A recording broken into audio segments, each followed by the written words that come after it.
I'm skipping or going through this really quickly because we're kind of stretched for time. But as everybody in this room probably knows, that people are packing into cities. There's urbanization happening. There's more people cramming into a finite space. Public transit in cities is being expanded, for sometimes fast, sometimes not fast enough. People are getting wealthier. They can afford spending money on things like private cars, etc., adding to the sort of the traffic chaos that is happening. Less parking space available because we need to densify the city structures. All of this compounded by the changes in consumer behavior, that people expect instant gratification, they have more money to spend, they demand service, so they get frustrated sitting in traffic and in transportation means that don't work for them in their environment. Compounded also by things like ride-sharing trends and sharing economy, etc.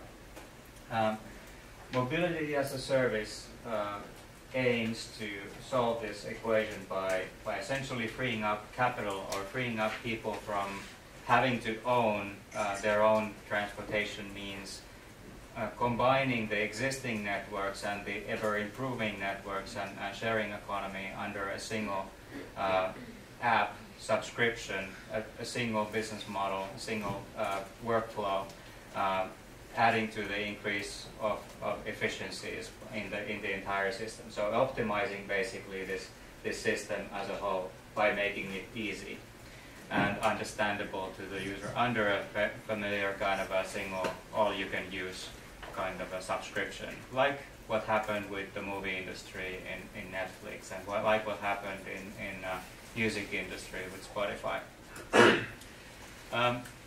When is what this product is called? We announced that in the summer, and what we want to do is give essentially people 90 minutes back to their day. That's the average time that a person is spending in traffic.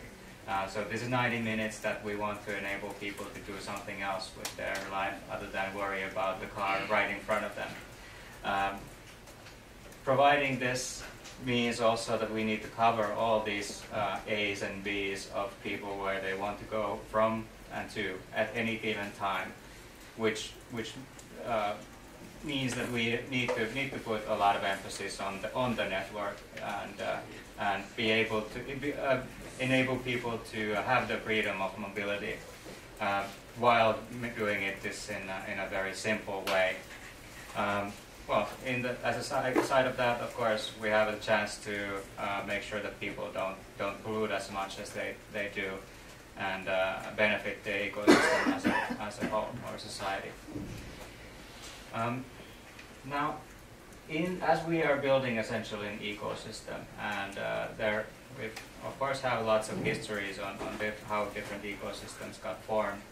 And we see that how mobility market can evolve into the future is basically these three different options. We have strong incumbents who believe in this winner takes it all model, that there will be one operator that operates the entire world of transportation. Several companies aspire to that. Then we have a view that public transport is the way to go, which makes sense until you start thinking about the other sort of B's where people need to go outside of their normal daily routines. And then we have the roaming ecosystem approach, which is essentially something like GSM. I think we can look up to which enabled basically anybody with a GSM subscription to go anywhere in the world and be using their current system. I believe in this latter choice. This is something that I want to build and I want to enable, and we as a company believe in, because there are problems in all of them. Of course, what we try to do is complex, but ultimately I think that is the right thing to do, because if it's the winner takes it all, they dictate which kind of modes of transport it is. Might be like a taxi-like car-based service. If it's public transit, then everybody has to work by the rules of the public transit. But if it's a competitive roaming ecosystem based on mutual benefits to the different operators in the ecosystem, that drives innovation, and that is enabled by consumer choice. So things like floating Segway rideshare, for example, could come about not just alone, but enabled by being able to tap into this ecosystem of different providers.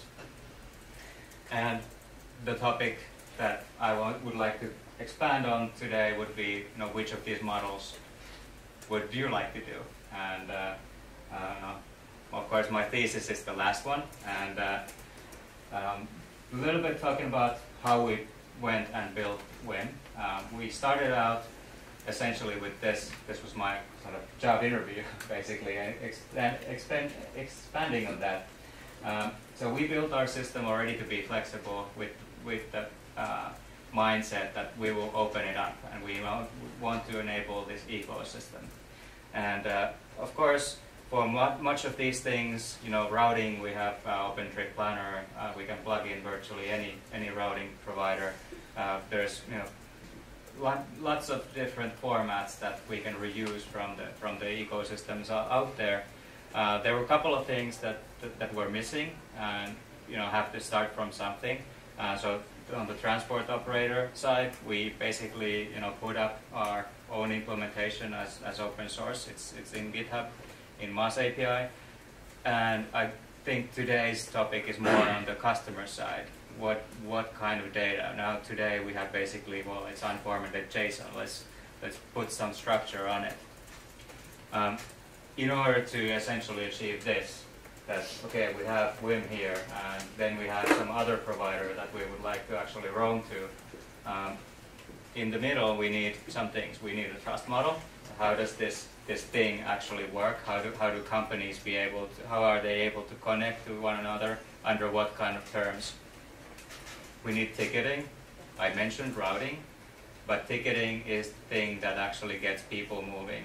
It's what gets me to the bus, what gets me into the metro train through the barrier.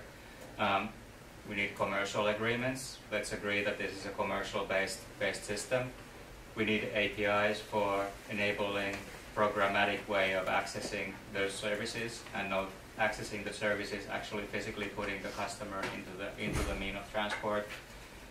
And then to top it all off, we need structure on what does this mobility data actually entail, under what kind of context does this data move from one provider to another to enable a roaming scenario or migrating the user to another provider. And on top of that, the user needs to be in control of where the data goes.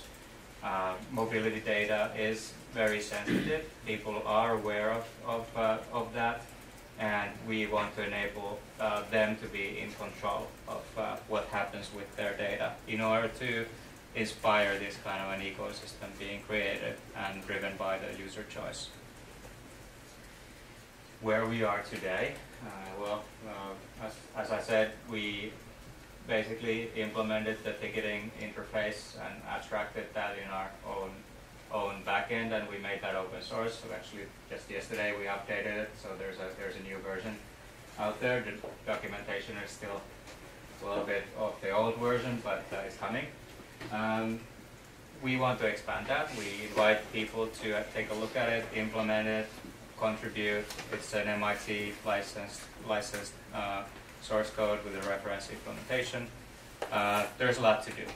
What we want to do is basically to expand on this, and I have a set of definitions akin to what I showed in the diagram. At least those things we need in place. Policies, how does this interchange work, and do it with as a kind of a business enabler mindset, which is ultimately driven by the consumer choice. And what we don't want to do is have a 5-year standardization program that gets a lot of paper done, but is not business focused. So we believe in consumer choice, and it has to be the consumer who basically drives this formation of the ecosystem.